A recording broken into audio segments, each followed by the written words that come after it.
একদিন এক রাজা তার চোখের সমস্যা নিয়ে খুব বিপদে ছিলেন। তাই রাজা অনেক জায়গায় যাচ্ছেন, কিন্তু কোনোভাবে চোখ ভালো করতে পারছেন না। পরে সে রাজা সন্ধান পেলেন তার রাজ্যর কোণে এক সন্ন্যাসী থাকেন, যে সন্ন্যাসী সব ঠিক করে দিতে পারে।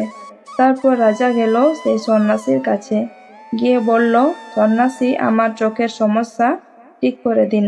সন্ন্যাসী দেখে বলল, রাজা, আমি আপনার সমস্যা বুঝতে পেরেছি। আপনি এক কাজ করুন, এখন থেকে শুধু লাল জিনিস উপর চোখ দিবেন, শুধু লাল রং দেখবেন, তারপর দেখবেন সব ঠিক হয়ে গেছে। রাজা বললেন, আচ্ছা ঠিক আছে। রাজা রাজ্য ফিরে গিয়ে তার রাজপ্রাসাদ পুরোটা এবং সবকিছু লাল রং করে ফেলল। কিছুদিন পর আস্তে আস্তে রাজার চোখ ভালো হতে লাগলো।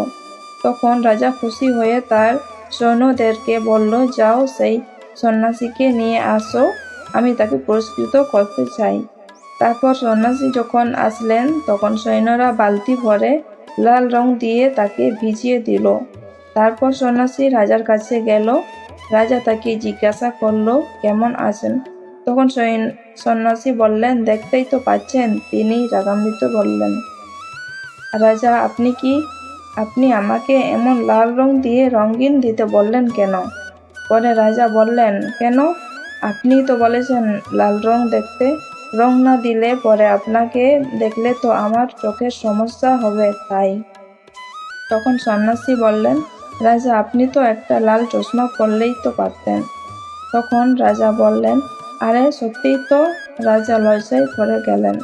তারপর সন্ন্যাসী বলল, দেখছেন রাজা, আমার সমস্যা পড়লে আশেপাশে সবকিছু পরিবর্তন করতে চাই, কিন্তু সমস্যার সমাধান যে আমাদের ভিতরেই আছে তা লক্ষ্য করি না। আমাদের নিজেদের বদলাতে বড় বড় কোনো দেশে যেতে হবে না, নিজের দেশে থেকে নিজেদেরকে বদলাতে পারবো। আমরা বদলালে আমাদের পরিবার বদলাবে, আমাদের সমাজ বদলাবে, আর সমাজ বদলালে আমাদের দেশ বদলে যাবে।